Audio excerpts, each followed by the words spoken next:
Muy buenas a todos y bienvenidos al episodio 151 del podcast de Historia, el programa con el que cualquier persona puede aprender sobre historia independientemente de su formación o nivel de conocimientos previos. Soy Óscar Hernández, historiador y divulgador histórico. Me puedes leer en mi web Historia y puedes seguirme y contactar conmigo en mis perfiles en Facebook, Twitter, Instagram, YouTube y TikTok. La historia antigua no es la única, ni mucho menos, que está llena de fake news, de bulos, de tópicos, de un montón de cosas que los historiadores del siglo XXI tenemos que ayudar a desmontar, a desmitificar, a contar de verdad qué es lo que sucedió en esas épocas. La Edad Media también está llena de muchísimos, pero que muchísimos de estos bulos. Y uno de ellos rodea en torno a la civilización en total de los vikingos. Hay poco conocimiento en general sobre cómo eran de verdad los vikingos y cómo fue su historia. Esto es debido sobre todo pues a la romantización, ¿no? y a la tergiversación que ha llegado a la sociedad gracias a su aparición en múltiples series, en múltiples películas, en múltiples novelas y otros productos de entretenimiento. Pero bueno, para eso están programas como este, para desmitificar todas estas cosas y traer a la realidad pues la visión verdadera de cómo eran estas sociedades. Específicamente, quería hacer un programa acerca del mundo de la mujer ¿no? en la sociedad vikinga. Porque si uno ve series como por ejemplo Vikingos, la famosa Vikingos, pues se puede llevar una idea equivocada que no representa de verdad a lo que eran las mujeres, el común de las mujeres en el mundo vikingo. Y por eso hoy he tenido el placer y el inmenso honor de tener en este programa a una gran experta sobre el tema para que nos hable sobre ello. Ella es Laia San José Beltrán, licenciada en Historia, más conocida en redes por su proyecto de divulgación histórica de Valkyries Vigil. ¿Qué tal estás, Laia? ¿Qué tal? Muy bien, muy contenta de estar aquí. Para mí es un inmenso honor tenerte aquí en este podcast de Historia porque quiero que lo sepan nuestros oyentes y espectadores. Yo te seguía desde casi, bueno, no sé si desde los inicios, pero casi, o sea, mucho antes de que fueras mainstream. Desde que tenía puesta la foto de la Valquiria en las redes sociales, ¿no? Y tengo pruebas, porque hay una entrada en mi blog que todavía pueden leer los lectores de enero de 2016. Y en Ostras, enero de 2016 yo les decía a mis seguidores, oye chicos, tienen que leer este blog porque está muy interesante.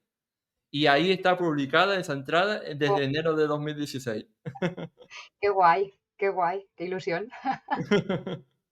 Así que, pues eso, es un gran placer tenerte aquí y después de eso, más de 8 años de seguirte. Y yo creo que, como decía, este programa es muy necesario y muy importante, pero antes de meternos en el mundo de las mujeres de la sociedad vikinga, yo creo que habría que introducirnos con un breve contexto histórico y aclarar qué fue exactamente el mundo vikingo y en qué época histórica nos situamos a la hora de hablar de las expediciones vikingas. Pues a ver, lo que conocemos como lo que podríamos llamar era vikinga, que sería el periodo que Escandinavia tiene una serie de características que lo convierten en la era vikinga, es más o menos entre el 750, todo después de Cristo, 750, 1100, 1050 más o menos, ¿no? O sea, hay fechas muy, como a los historiadores nos encanta lo de poner fechas súper concretas, ¿no? Pues en el mundo vikingo normalmente se ha puesto el 793 porque fue el primer saqueo conocido, o por lo menos del que hay documentación, al monasterio de Lindisfarne en Inglaterra, y se suele dar como final 1066 con las batallas de Stamford Bridge y Hastings en Inglaterra también, que es en las que, bueno, pues acaban con la conquista normanda de Inglaterra. El problema de esas fechas es que, bueno, aparte de que son como muy, muy, muy concretas, es que cogen solo acontecimientos ingleses, con lo cual son como muy anglocéntricas también. Entonces, aunque son las fechas que se suelen ver en muchos manuales, hoy en día es verdad que la academia está ya cambiando un poco el tema y se puede hablar de 750 1050, porque al final en el 793 no hay nada que no estuviese pasando seguramente 30 o 40 años antes. Y bueno, pues luego tampoco es que sean como, yo qué sé, como los dinosaurios que desaparecen, ¿sabes? Que no, es que dejan de hacer una serie de cosas.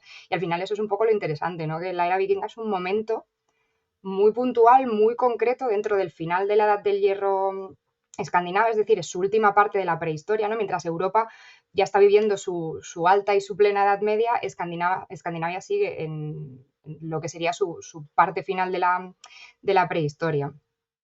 Y la característica principal es que pasa una cosa en ese momento, que es que los escandinavos pues deciden empezar a hacer incursiones, que es lo que les convierte en vikingos y es lo que da nombre y un poco las características a la era vikinga, pero en realidad podríamos decir que que la era vikinga en realidad es un periodo cuya característica principal es eso, es que lo que cambia respecto a pues antes del 700 y pico es que empiezan a saquear. Y luego la era vikinga acabará porque dejarán de saquear y entonces pues se acaban esas características tan concretas. Mm. Precisamente hablando de la palabra misma, de la palabra vikingo o vikinga, cuando estaba documentándome un poco para realizar esta entrevista, vi un artículo del que hablaste en Despertaferro, de un artículo de Judith Gesh, publicado en 1991, en el que abordaba precisamente el hecho de que los vikingos no tenían una palabra para vikinga, o sea, que no, las mujeres no podían ser vikingos técnicamente, ¿no? Claro. Explícanos esto mejor. A ver, Judy Yates es una de las principales y de una de las, bueno, sí, de las principales eminencias en cuanto a historia de las mujeres escandinavas, pero es verdad que sus estudios son de los primeros y por tanto hace mucho tiempo de ellos, ¿no? Mm. Em, los vikingos no es que no tuvieran palabra solo para vikinga, que es verdad, es que no tienen palabra para vikingo tampoco, porque la palabra vikingo no existe. O sea, la palabra vikingo, o sea, te hago un spoiler, el primer capítulo de mi libro es vikingo se hace, no se nace, porque en realidad el vikingo no existe como tal, uno no nace vikingo por nacer en la Escandinavia del siglo IX, por ejemplo. Uno se convierte en vikingo, o mejor dicho, uno hace el vikingo cuando hace expediciones, cuando está de saqueo. Los escandinavos no se llaman así a sí mismos nunca vikingos, pero es que nadie les llama vikingos en su momento contemporáneo. O sea, ni los ingleses, ni los franceses con los que se encuentren, ni en la península ibérica, nadie les va a llamar vikingos porque la palabra vikingo no existe. Entonces, la palabra vikingo es un constructo posterior, sobre todo un constructo a partir del siglo XVII, que lo que hace es coger una palabra en nórdico antiguo que se parece a vikingo, pero que no sabemos muy bien qué significaba. Se cree que lo que especificaba esta palabra era la acción de salir fuera, a comerciar, a saquear, no sabemos muy bien. Entonces, luego en el siglo XVII, siglo XVIII, XIX, digamos que cuando empiece a haber un poco de interés en toda la historia nórdica, ¿no? La ilustración, romanticismo, nacionalismo, que van a recuperar y van a recoger el interés pues, por esa etapa de la historia de Escandinavia, remodelarán un poco y aparecerá la palabra, tal y como la entendemos hoy en día y con las connotaciones que entendemos hoy en día. Al final, cuando en el siglo XVIII-XIX la palabra vikingo aparezca, ya lo va a hacer con connotaciones de saqueador y sobre todo de pirata. Va a aparecer con connotación de pirata. Vikingo igual pirata. Y luego pues va a ir evolucionando en todo el constructo social o el constructo imaginario que tenemos hoy en día de lo que es un vikingo, ¿no? Se le irán añadiendo pues un montón de características de saqueador, bárbaro, salvaje, que en realidad no son, digamos que no son características que se les hubiesen dado especialmente antes de esa época, ¿no? Porque la gente, por ejemplo, si tú lees una crónica cristiana, una crónica, bueno, cualquier tipo de documento de la época, no hace, sí que es verdad que, bueno, pues te dirá que vienen a saquear, que no sé qué, pero es verdad que muchas de las crónicas que hablan de ellos o de los documentos que tenemos que hablan de ellos, hablan más de su procedencia y de dónde venían que de lo que hacían exactamente, ¿no? Nos dice, no, es que son una banda de saqueadores. Es bastante complicado. Entonces, el propio término vikingo es un término súper complicado, porque en realidad es una palabra que medio no existe. Entonces, si nos tuviéramos que adscribir a una primera definición de la palabra vikingo, pues sí que fue un poco de bandas de hombres jóvenes originarias de Escandinavia, pero que luego hemos sabido, gracias a la arqueología, que no todos los vikingos eran escandinavos tampoco, que se dedican a el comercio o especialmente el saqueo. Entonces, claro, Judy Jest lo que hace es recoger esta definición y te dice, bueno, pues el vikingo es un oficio, porque en realidad es lo que es. Podríamos definir que vikingo lo que es un oficio, una actividad, es más que ser o hacer el vikingo, tú vas de vikingo. Cuando estás luego en tu casa, pues plantando coles, pues tú eres granjero y ya no eres vikingo más. Solo Ujú. eres vikingo cuando estás haciendo una cosa en concreto.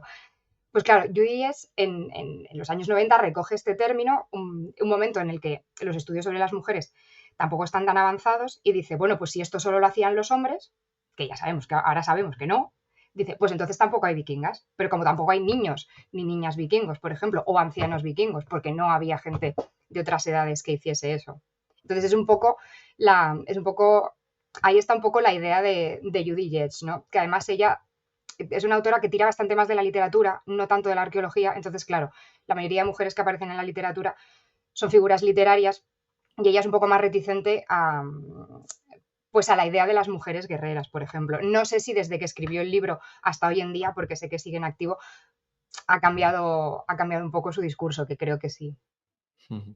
Claro, también es lógico, o sea, uno cuando va avanzando en el tiempo y va avanzando sus investigaciones, también va perfilando sus opiniones, sus consideraciones históricas. Yo he escrito cosas sobre mujeres vikingas que sí, que cuando las leo ahora, claro, a lo mejor han pasado 8 años desde que las escribí y digo, digo, pues yo ahora no pienso así, o entonces no había aparecido este artículo, este documento, no se había llevado a Mm. cabo este descubrimiento, que te hacen cambiar el discurso. Pero a mí también me parece que la historia, una de las cosas más interesantes de la historia es esa, ¿no? Que tienes que estar siempre atento porque nada permanece estático para siempre, todo cambia. Así es.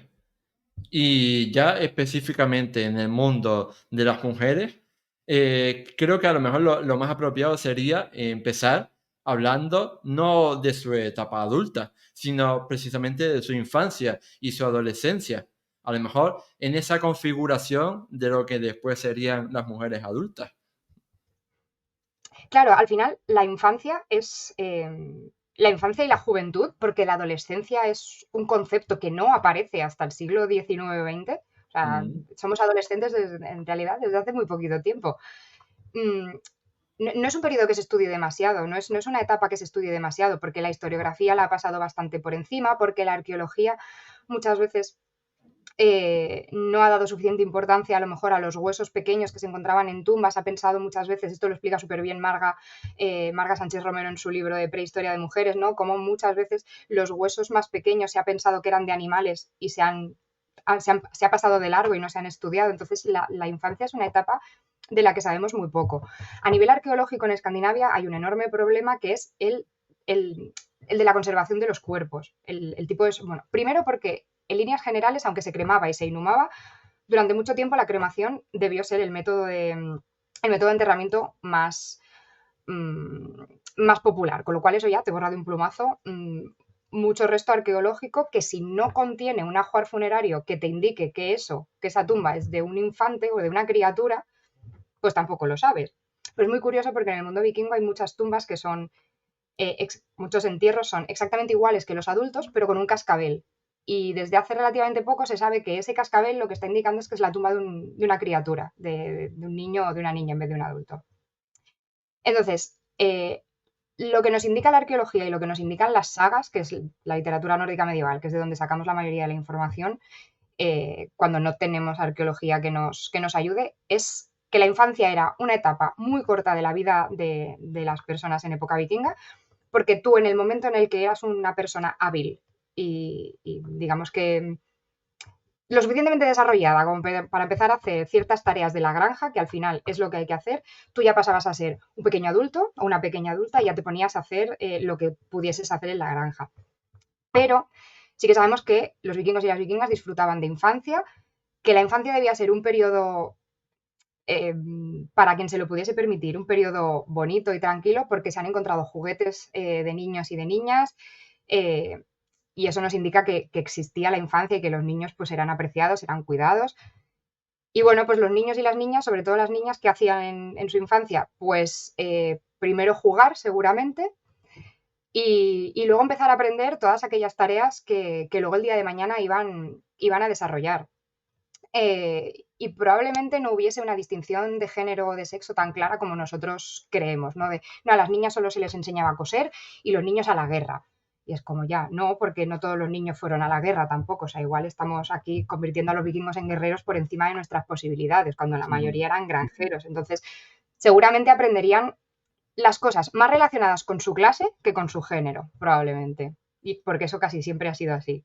Entonces, las niñas que fuesen de una cuna más alta, pues aprenderían labores más refinadas, a lo mejor sí que más centradas en cosas típicamente femeninas, porque otros tipos de cosas de la granja no las tenían que hacer, porque una niña que nace en una familia más rica, pues no va a tener que aprender a ordeñar cabras, ni a recoger estiércol de los puercos, ni nada de nada. Entonces, igual esas niñas sí que están más centradas en aprender a bordar, en aprender a hacer ciertas tareas más refinadas, pero una niña de una clase más media o más baja va a aprender a hacer todo lo que hace su familia y seguramente a lo que su familia se dedique. Pues si su familia tiene algún tipo de dedicación, algún tipo de artesanía concreta, pues seguramente esa niña aprenderá algún oficio o alguna habilidad relacionada con lo que le da de comer a su familia y lo que hace su madre y lo que hace su padre. Mm. Y una vez que esas niñas, esas jóvenes crecían y ya eran adultas maduras, ¿cuál era el papel o rol social que se esperaba que cumplieran? Pues a ver, las mujeres una vez llegaban a la edad, no adulta, pero probablemente, a ver, eran adultas mucho antes de lo que nosotros hoy en día nos consideramos adultos, seguramente, ¿no? Pero cuando llegaban a esa edad en la que podían ser ya una parte hábil y una parte funcional de la sociedad, el rol principal de una mujer es la maternidad, probablemente, pero no tanto por una cuestión patriarcal o misógina, que evidentemente la sociedad nórdica es una sociedad patriarcal, no, ya desmontaremos el mito de que era una sociedad igualitaria, pero por una cuestión de pura supervivencia también, y porque al final se trata de formar una familia. Quiero decir, al final el cometido de la reproducción es un cometido tan importante para una mujer como para un hombre cuando llega a su edad, a la edad que toque. Entonces, lo que van a hacer tanto los hombres como las mujeres es formar una familia y tener descendencia, una descendencia que por supuesto va a heredar la granja o va a heredar las tierras que tenga esa familia, que va a heredar el oficio que tenga esa familia y que va a continuar con el oficio de esa familia y va a ayudar a la familia. Al final nosotros hoy en día pues tenemos como muchos hobbies y muchas aspiraciones en la vida, pero claro, en una sociedad del siglo 8, 9 o 10, pues las aspiraciones en ese sentido son como más limitadas. Eso no quiere decir que no hubiese mujeres que no abrazasen el camino de la maternidad y se dedicasen a otras cosas, porque seguramente que las había, como siempre las ha habido. Y bueno, pues para formar una familia sí que es verdad que lo que tenías que hacer primero, o lo lógico, según las leyes y estas cosas, pues era buscarte una pareja y casarte. Y aquí viene uno de los mitos que desmontan un poco que la sociedad nórdica fuese una sociedad súper igualitaria en la que las mujeres eran súper autónomas y hacían lo que querían, porque si nos atenemos a la literatura nórdica medieval, el matrimonio te lo buscaban tus padres, sobre todo tu padre. Y cuando no había tu padre, no eras tú la que decidías, sino un pariente, pues a lo mejor un pariente masculino, pues tu tío, tu hermano, y solo en el caso de que no hubiese un pariente masculino ahí que pudiese decidir, iba a intervenir tu madre como la que tuviese la última palabra. Y solo en el caso de que estuviese sola, solísima en el mundo, eras tú la que iba a decidir con quién se iba a casar. Sí que hay sagas en las que parece que la muchacha en cuestión no se quiere casar con esa persona, se niega, se escapa y cosas así, pero en líneas generales los matrimonios eran concertados porque en líneas generales también los matrimonios, como en realidad hasta hace muy poco, y sobre todo en las clases más altas, no son matrimonios por amor, sino que son matrimonios generalmente por conveniencia, y en el mundo escandinavo eso funcionaba así. Tú te casabas con alguien más o menos de tu mismo escalafón social. Los matrimonios de clases sociales diferentes, de alguien muy rico que se casa con alguien muy pobre por amor, son probablemente más fantasía y más literatura que realidad, aunque seguro que hubo alguno también, por supuesto. Hmm. Y precisamente para hacer lo que mencionamos antes de desmontar bulos, desmontar mitos, quería preguntarte hasta qué punto es cierto esto de que las mujeres vikingas supuestamente gozaron de unos privilegios, libertades, derechos y poderes superiores a los de otras mujeres de su época en otras civilizaciones. Pues a ver, que las mujeres vikingas a lo mejor eran como mucho más libres o mucho más autónomas o mucho más autosuficientes que las mujeres que se suele, por ejemplo, comparar con las cristianas o las musulmanas, porque es lo que nos pilla como un poco más cerca en la Europa del momento, es en parte verdad, pero en parte mentira, y buena parte de esa mentira también viene, o de esa mala interpretación, es porque nosotros, o muchas veces hay mucha gente que ve a la Edad Media como, sobre todo al cristianismo, como un periodo súper hostil, súper oscuro, súper atrasado, como que todo era malo, cuando bueno, la Edad Media es muy larga, la Edad Media es muy amplia y tenemos como una concepción un poco oscura de la Edad Media, ¿sabes? Entonces, es verdad que las mujeres vikingas parece ser que tenían una serie de prerrogativas o de acciones que otras mujeres no habrían tenido o que no conocemos. Pero en líneas generales, las mujeres vikingas vivían en una sociedad absolutamente patriarcal en la que realmente tenían bastante poca autonomía en algunos casos. Se suele poner, generalmente, se suele poner el gran ejemplo del divorcio. Y a mí es un tema que me parece súper interesante porque creo que igual lo hemos canalizado mal. Quiero decir, las mujeres vikingas podían divorciarse, pero esto no es una cosa loca que solo pudiesen hacer las mujeres vikingas y que las mujeres del mundo solo hemos podido hacer desde, yo qué sé, los años 50 a los años 60. En realidad, hasta el que llega el detestable siglo XVIII y XIX con la Ilustración y el nacionalismo y el romanticismo, o sea, la culpa de cualquier cosa la tiene el siglo XIX y da igual cuando leamos esto y cuando, en qué contexto, ¿no? Pero es probable que hasta que siglo XVII, XVIII las mujeres hubiesen tenido bastantes más libertades de las que luego dejaron de tener. Y desde el tema del divorcio, la gente en la Edad Media se podía divorciar.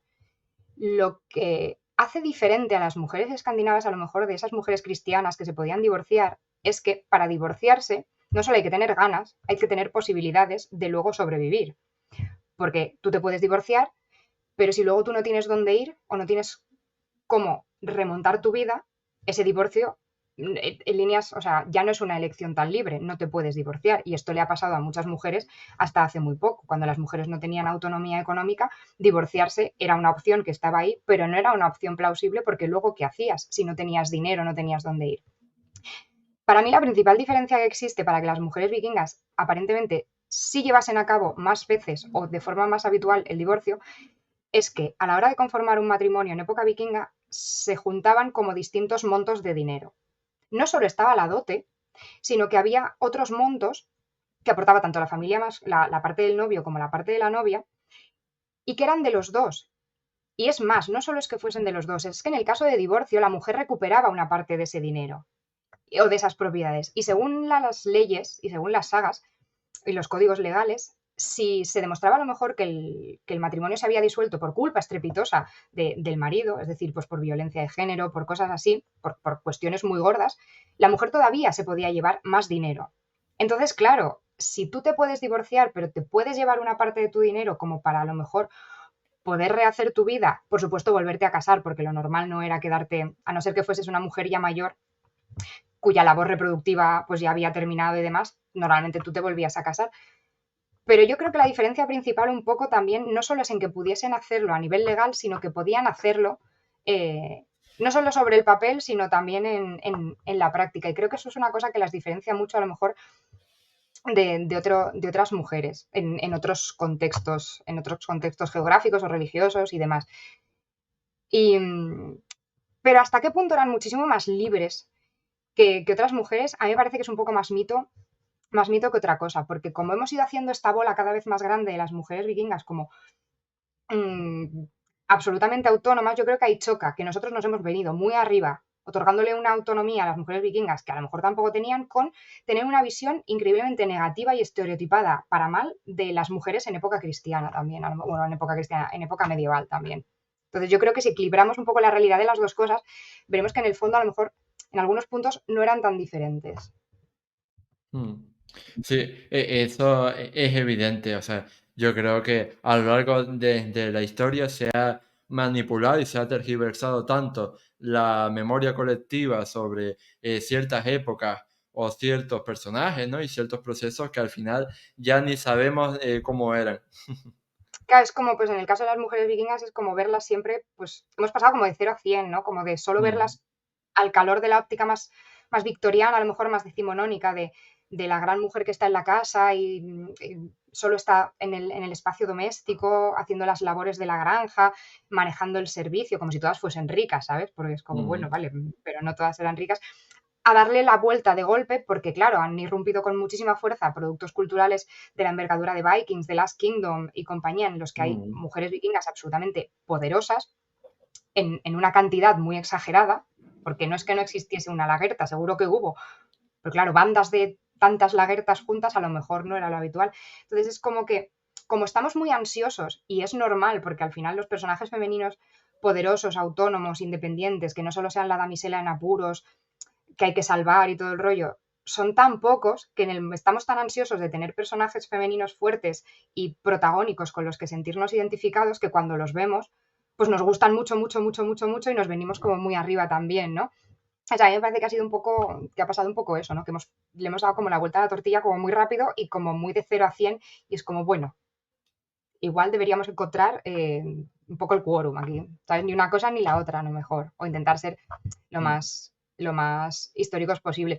Pero es a la hora de entenderlo, ¿eh? O sea, a mí, por ejemplo, no, o sea, no me importa que Bueno, en época vikinga haya, que en una serie de época vikinga haya, yo qué sé, un mm, montón de mujeres guerreras. mm. Y si nos ajustamos a la realidad histórica, a la realidad arqueológica, y también, ¿no?, a las fuentes literarias, ¿qué, qué sería lo más normal entre las mujeres? Que, o sea, me refiero, ¿era lo más habitual que supieran luchar o estas mujeres guerreras eran algo excepcional? Como guerreras profesionales probablemente serían algo excepcional, pero probablemente como igual de excepcional en muchos casos era también encontrarte con un guerrero profesional.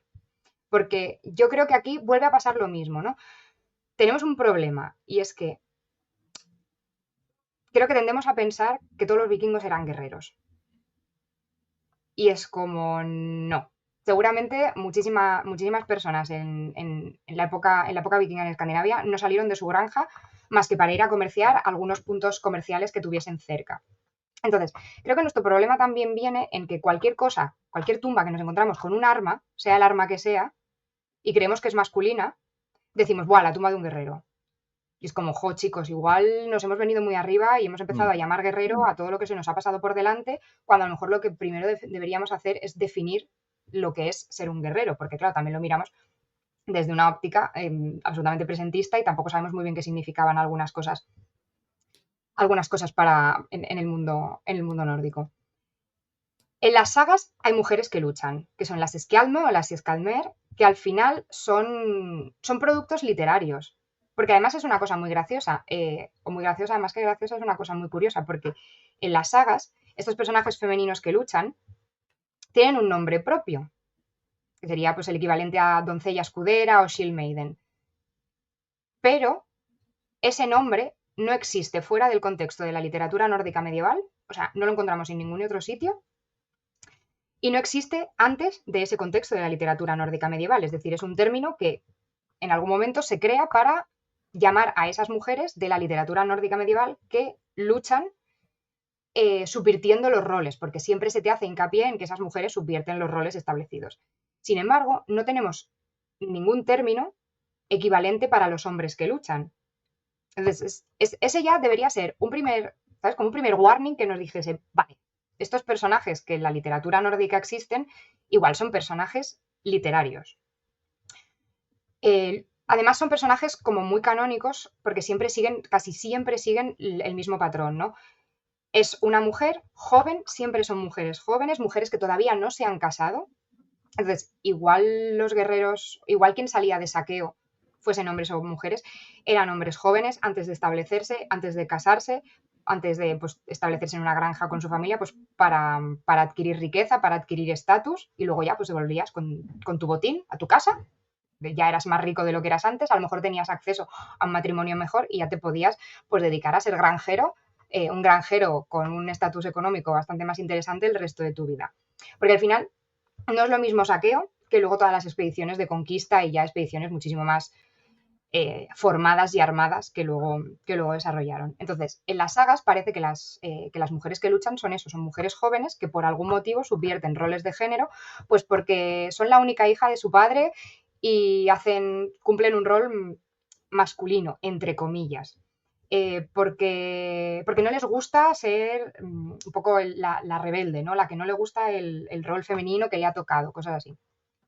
Pero luego, después de llevar, pues tenemos a Erebor en la saga de Erebor, que son dos Erebors diferentes, pero luego son personajes que siempre cumplen el mismo patrón. Es decir, o llega un punto en el que por algún motivo se arrepienten, dejan las armas, se vuelven a su casa y se casan y tienen hijos y se dedican a ser pues la señora de su granja el resto de su vida, o son mujeres que bueno, pues que su decisión de subvertir los géneros y los roles les va a costar la vida y acaban con muertes trágicas y con las historias trágicas. Entonces, es un poco moraleja y es un poco moralina todo esto en las sagas, ¿no? Porque tanto en las sagas como en la Gesta Danorum de Sajón Gramático, porque en el fondo es un texto cristiano escrito mucho tiempo después y parece que tiene detrás ahí un puntito de moralina de, bueno, si te arrepientes y luego te dedicas a volver a hacer lo que tenías que hacer como señora, pues no pasa nada. Pero si decides seguir así el resto de tu vida, pues que sepas que la vida va a ser corta.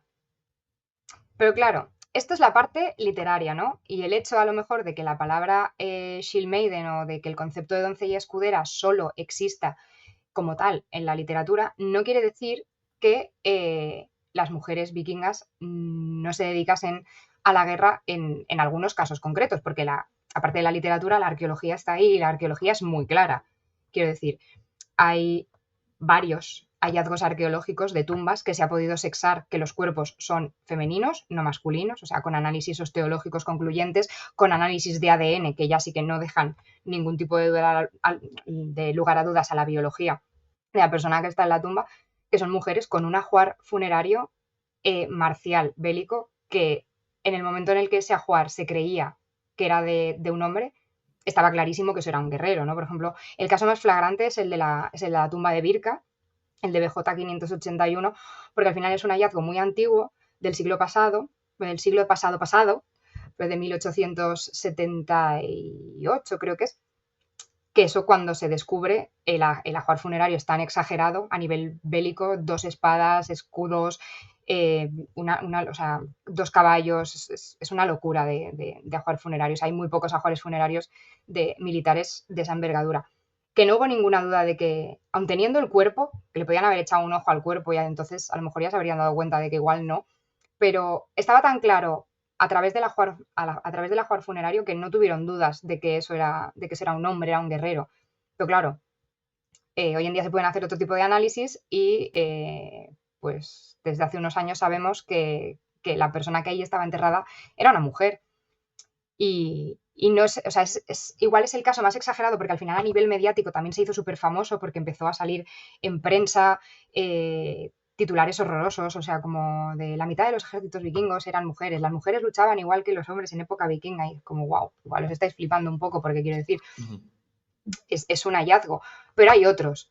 La guerrera de Nordre Kiolen también tiene un ajuar funerario absolutamente militar, o sea, no tiene objetos, solo tiene objetos relacionados con el mundo de la guerra, no tiene ningún otro tipo de objeto que pudiese decir, pues es un objeto doméstico, cosas así.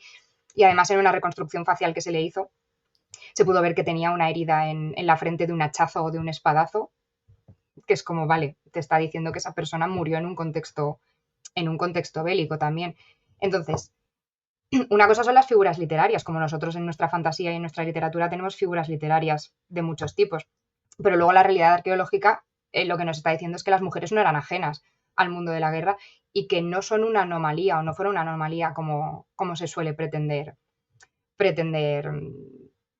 decir muchas veces. Lo que pasa es que probablemente el mundo de la guerra en el mundo vikingo es un mundo muy complicado que no acabamos de entender. Y que hay muchos casos y muchas veces que no sabemos interpretar bien. Y que probablemente también tenemos el problema que te comentaba antes de que probablemente por eso mismo igual hemos etiquetado como guerrero cosas por encima de nuestras posibilidades, porque al final la sociedad nórdica no es una sociedad que solo viva para la guerra, pero sí que es una sociedad que tiene una mentalidad muy bélica y que está muy condicionada por el mundo bélico. Entonces, probablemente las armas en tumbas, tanto de hombres como de mujeres, tuviesen muchos más significados que no solo el puramente relacionado con ser un guerrero que ha entrado en combate o que ha muerto en combate. Probablemente mucha gente enterrada con armas tenía algún componente ritual, algún componente simbólico. Hay tumbas de criaturas con armas en miniatura, y ahí es evidente que esa persona no era un guerrero de ninguna forma, porque es una criatura. Entonces, el mundo de la guerra es un mundo muy complicado, de la mentalidad guerrera y de la guerra es un mundo muy complicado en el mundo nórdico, y a la par que es muy interesante, pero igual deberíamos también reconsiderar ciertas cosas, no solo cuando hablamos de mujeres, sino también cuando estamos hablando de hombres. Y muchas de las preguntas que nos hacemos cuando nos encontramos un cuerpo femenino con armas, que suele ser igual eran de su padre, igual eran rituales, igual eran un regalo, igual era una persona que no se dedicaba a la guerra, pues son preguntas súper interesantes y me parecen preguntas súper pertinentes, pero igual sería igual de interesante, igual de pertinentes que cuando el cuerpo es masculino nos hagamos las mismas preguntas, porque a lo mejor lo de haber asociado hasta ahora de, buah, un arma, o sea, una espada en una tumba, era un guerrero. Igual era más cosas, igual significaba muchas más cosas o cosas diferentes. Mm. Totalmente de acuerdo. Y yo creo que en esta ocasión, igual que en otras muchas, será el avance del tiempo y las investigaciones arqueológicas las que permitan establecer esas conclusiones y permitan, pues, establecer esos parámetros para decir, oye, significan más cosas estas espadas. Exacto, totalmente. Afortunadamente la arqueología hoy en día está, yo creo que por una parte la arqueología lo que está haciendo más que o sea, es mi impresión muchas veces, pero muchas veces me da la sensación que con todos estos nuevos hallazgos, más que cerrar cosas, lo que hacemos es abrir la puerta a muchas más cosas, ¿no? Más que ir teniendo claras muchas cosas y que nos ayuden a categorizar cosas, lo que hace muchas veces es abrirnos la puerta a que nos planteemos otras teorías, otras posibilidades, cosas que no nos habíamos planteado, ¿no? Es como que cada vez que surge un hallazgo de estos que nos cambia un poco la visión, no es que nos dé una respuesta, sino que lo que nos da es como una puertecita para seguir el camino que nos da como muchas más preguntas y nos hace plantearnos muchas más cosas. Entonces, a mí la verdad es que me parece más interesante así casi. Mm. Y al principio de esta entrevista mencionaste que hoy en día se sabe que mujeres, ¿no? Mujeres de la sociedad vikinga participaron en las expediciones de saqueo que se hicieron. Entonces quería preguntarte por esto específicamente y saber en qué medida y con qué roles habría sido este papel de las mujeres en las expediciones vikingas. El tema es que hasta hace muy poco teníamos como esa visión dicotómica de las mujeres vikingas, ¿no? O la gran guerrera o sea, perdón, o la gran señora de la granja, la gran ama de casa que está en la granja manejando el cotarro y haciendo las cosas, un poco la Jusfreya, o la anomalía de la mujer guerrera, que no la negábamos, pero bueno, era un poco como una super anomalía. Y es como que las mujeres no tenían más acción, ¿no? Osaban dentro de la granja, dentro de la esfera doméstica haciendo cosas, o bueno, a lo mejor un poco en la guerra de vez en cuando, pero ya está. El caso es que tanto la arqueología como las fuentes literarias nos dan hoy en día una visión mucho más amplia del mundo vikingo a nivel de los roles de género, ¿no? Es como que teníamos como muy marcado que los roles eran roles, compartimentos muy estancos de acciones masculinas, acciones femeninas, espacios femeninos, espacios masculinos, ¿no? Al final eso es una idea un poco decimonónica, ¿no? De la domesticidad femenina, el espacio público, lo social masculino. Por ejemplo, en expediciones de saqueo en Inglaterra, donde actuó el gran ejército, lo que se conoce como el gran ejército pagano, y zonas que los vikingos luego dominaron durante mucho tiempo porque se asentaron en el Danlo, creo que es, y espero no equivocarme, pero si no es esa es otra, pero creo que es en una fosa en Repton, que se han hecho análisis a los cuerpos. Bueno, pues no solo hay cuerpos femeninos, que eso es muy interesante, sino que también hay cuerpos que no tienen ningún tipo de ascendencia escandinava, con lo cual quiere decir que una banda de vikingos, como es un oficio, la podía conformar casi cualquier persona que se enrolase a ese oficio. Entonces, bueno, pues eso nos abre la puerta a que no solo era un oficio masculino, sino que probablemente era un oficio en el que había otras personas de otras muchas etnias.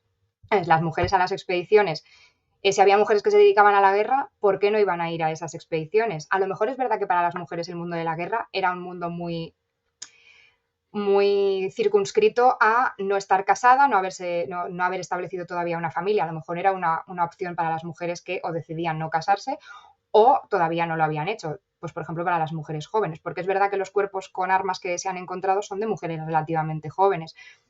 18, 20, 20 y tantos. Creo que el de Birka es de unos 30 y sería ya uno de los más, a lo mejor, más mayores para la época. Pero luego también encontramos mujeres en otros muchos ámbitos de los vikingos, ¿no? Cuando se piensa en los vikingos como colonizadores y como exploradores, pues también tenemos evidencias arqueológicas, no solo literarias, que las hay, de que las mujeres estaban allí. En Vinland, cuando se supone que en la saga de Vinland, que te cuenta todo el proceso de expedición y de exploración hacia el Norteamérica, la zona de Canadá, pues bueno, este tipo de exploraciones también se han visto muchas veces como exploraciones muy masculinas, y cuando se encontró el yacimiento en Terranova, en Lansomedo, se encontró lo que habría sido como una especie de campamento temporal, porque no son viviendas en sí, son más tipo vivienda taller, y se encontró lo que podríamos considerar basura de distintos tipos de actividades, como hierro, pues a lo mejor de arreglar las partes de metal del barco, madera, pues por retocar los barcos. También se encontró material textil, como por ejemplo una fusayola, que es la piedrecita esta que se pone debajo del uso para cuando ruedas el uso para hilar. Y nosotros sabemos que en época vikinga hilar era una tarea, no es que a lo mejor los hombres no pudiesen hacerla, pero en líneas generales era una tarea eminentemente femenina, la de hilar. Y la gente se olvida que no solo para bordar un tapiz o para hacerte la ropa de tu casa, sino para las importantísimas velas de los barcos, que eran enormes y era un trabajo de muchas personas y de mucho tiempo. Entonces, sabemos que cuando se hicieron esas expediciones de exploración y a lo mejor de saqueo, porque igual también lo intentaron, a Norteamérica desde Groenlandia, en esas expediciones iban mujeres. Probablemente en calidad de la esposa de alguien, porque querría acompañar a su familia, pero también mujeres que fueron de forma probablemente independiente o que fueron en calidad de yo me dedico a hacer velas de barco, entonces yo me voy con vosotros porque si necesitáis a alguien que repare el barco, pues a lo mejor también vais a necesitar a alguien que repare la vela, por ejemplo.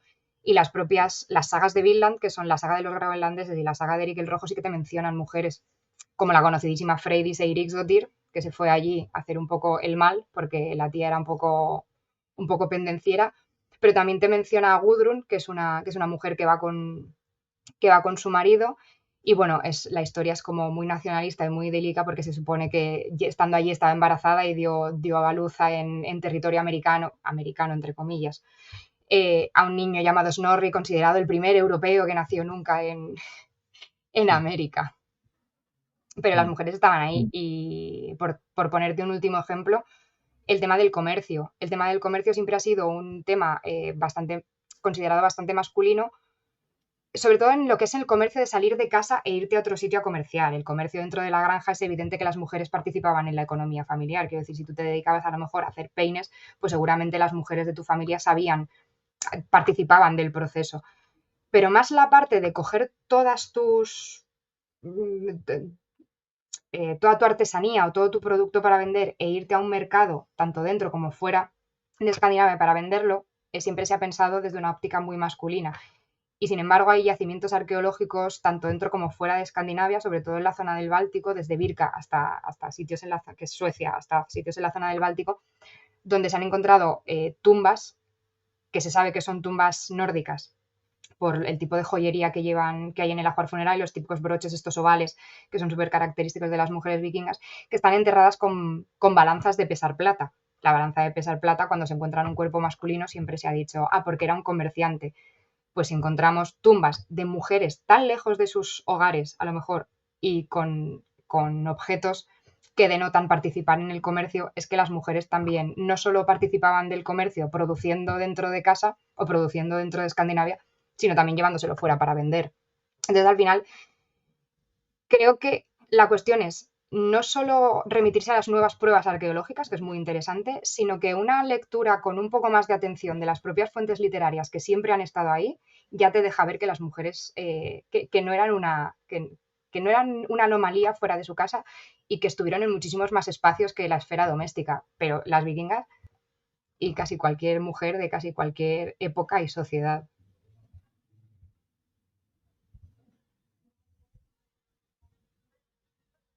Y también te quería preguntar, a raíz de lo que hemos estado hablando, ¿no? De la tumba de Birka, esta que se pensaba siempre que era un hombre y al final resultó que era una mujer, te quería preguntar a raíz de eso por la arqueología funeraria y hasta qué punto ha podido pasar en otras ocasiones que, ¿no? Que pase esto, que haya tumbas que pensábamos que eran hombres, pero después resultan mujeres, y hasta qué punto podemos aprender sobre el mundo femenino vikingo a partir de estos enterramientos. Un caso tan loco como el de la de Birka creo que no ha vuelto a pasar, o que por lo menos no lo conocemos. Pero sí que ha habido otros entierros que, pues que igual se pensaba que era un cuerpo masculino y luego resultó ser un cuerpo femenino, o que digamos que había reticencia a la hora de aceptar lo que era, ¿no? Por ejemplo, el que te comentaba de la guerrera de Nordre Kiolen, estaba también preservado el cuerpo, también es un cuerpo que se desenterró a principios del siglo XX, o sea, con una técnica arqueológica como muy rudimentaria, pero era un cuerpo que se conservó también, que desde el primer momento se creyó que era un cuerpo femenino. Y cuando en los años 80 se pudieron hacer unos análisis que lo corroboraron 100%, se puso una plaquita en el monumento donde se había encontrado que ponía algo así como: aquí en el año 1900 o 1902, no recuerdo cuándo era, se encontró una tumba femenina con objetos masculinos. Y es como, bueno, igual no estamos aprendiendo todavía nada, ¿no?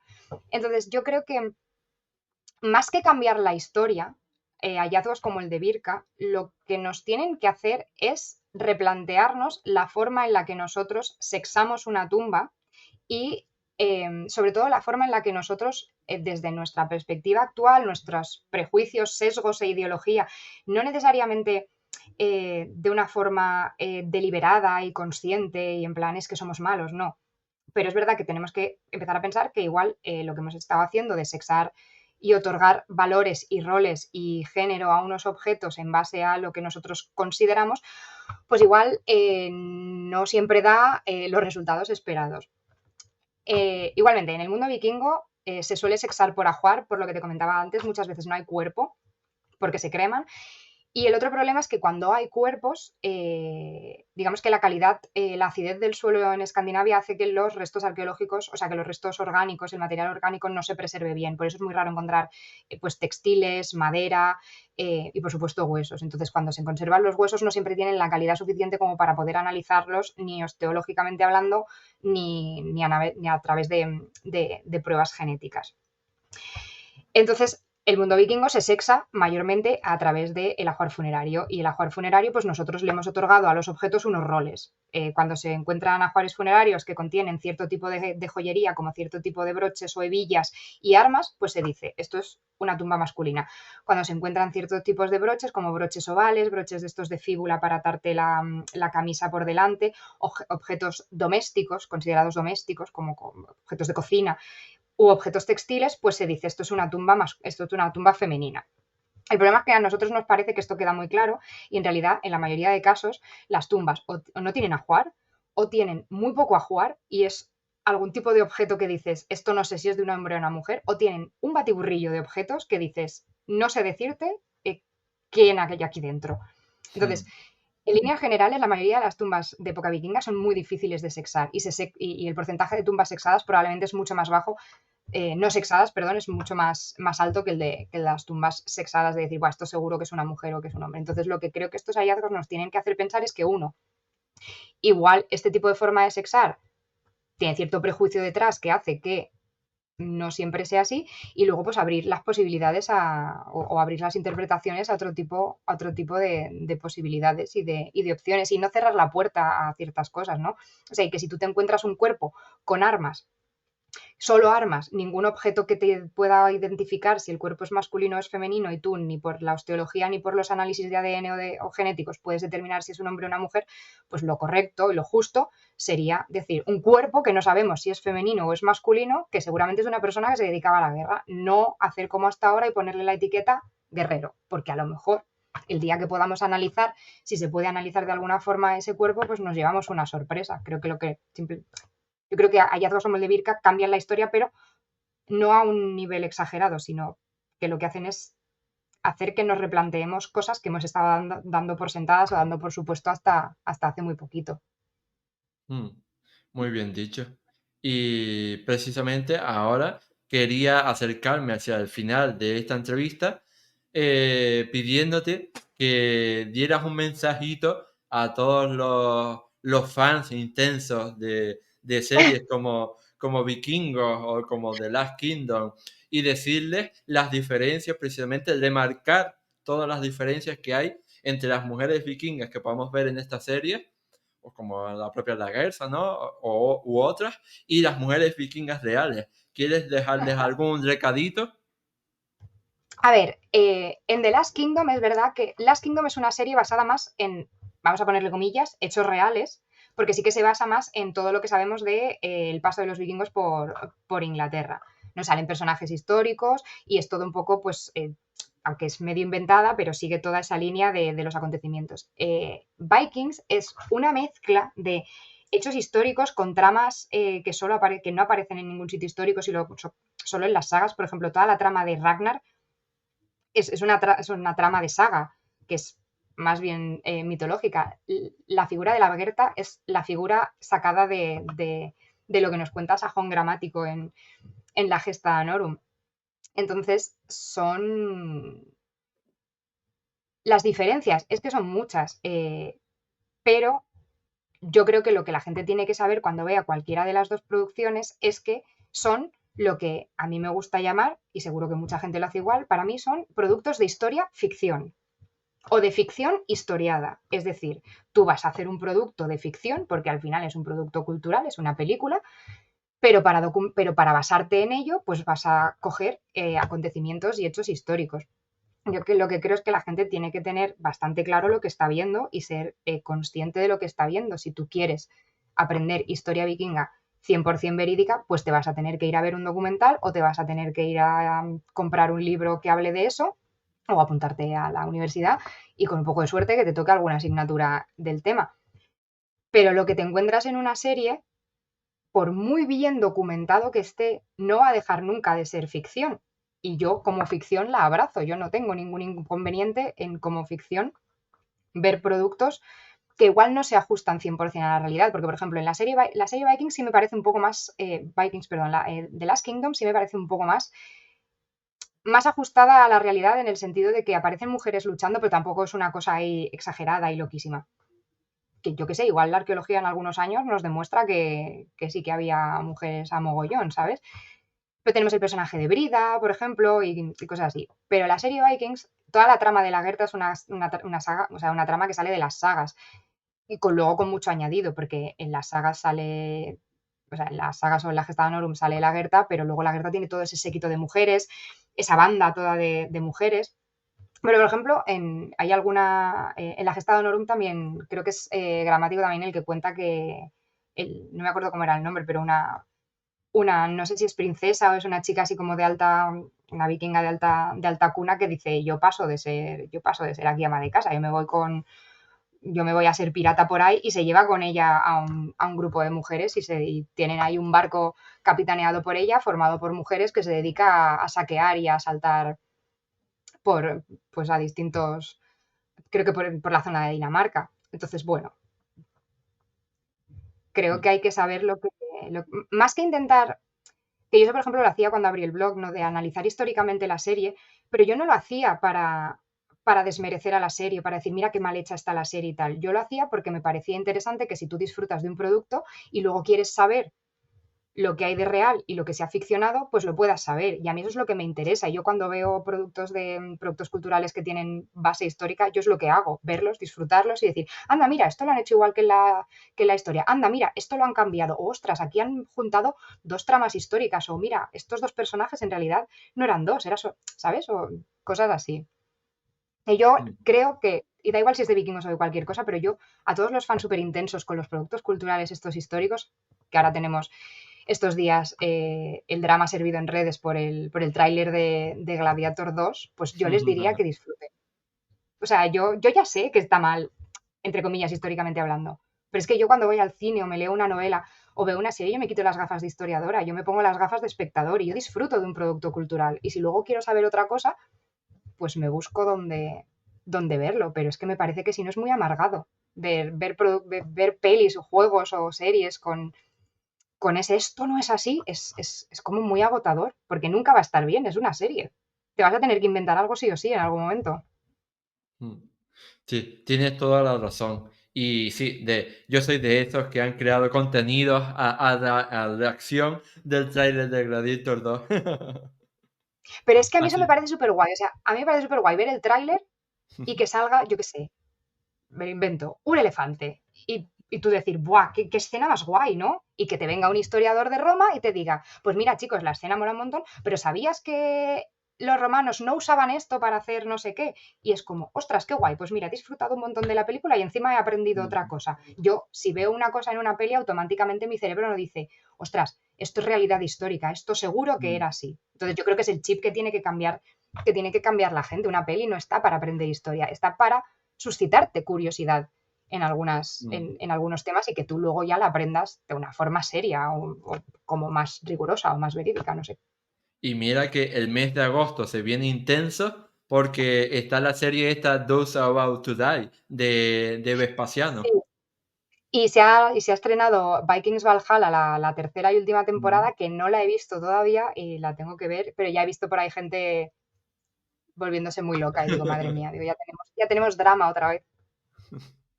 Pues nada, llegamos al final de esa entrevista, pero antes de terminarla, yo quería aprovechar para anunciar a todos nuestros oyentes y espectadores una cosa que en realidad tú avanzaste un poco antes, con lo de hablando del primer capítulo de tu libro, porque estamos de enhorabuena por el próximo lanzamiento de tu libro, ¿no? Haz un Sí, poco de autopromo aquí. autopromo, autopromo.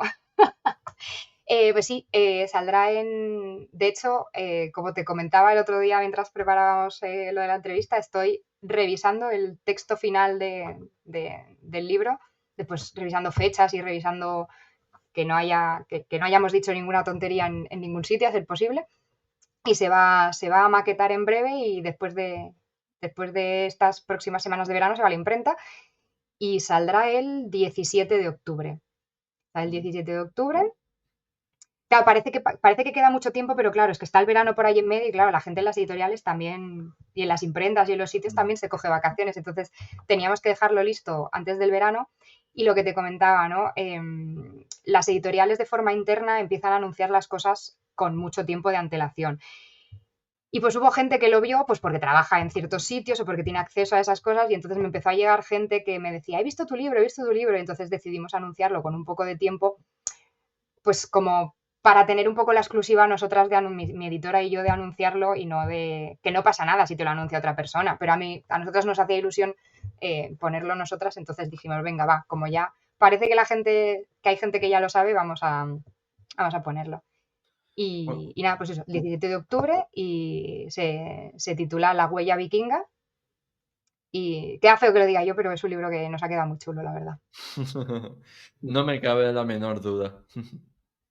Y nada, pues llegados a este punto, como decía, hemos llegado al final de la entrevista y yo solo quería agradecerte infinitamente a ti, Laia, por haber venido aquí al podcast de historia a desterrar mitos, a desmontar bulos y tópicos y a contarnos de verdad cómo fueron esas mujeres de la era vikinga. Así que nada, en general, muchísimas gracias por todo. Nada, tío, Oscar, por invitarme, por la paciencia que has tenido, porque es verdad que me lo propusiste hace tiempo y no pudo ser porque estaba muy hasta arriba de muchas cosas y has tenido, pues eso, por la paciencia de haber esperado hasta encontrar un momento en el que yo pudiese estar tranquilamente, así que nada, súper a gusto, súper contenta y nada, las gracias a ti.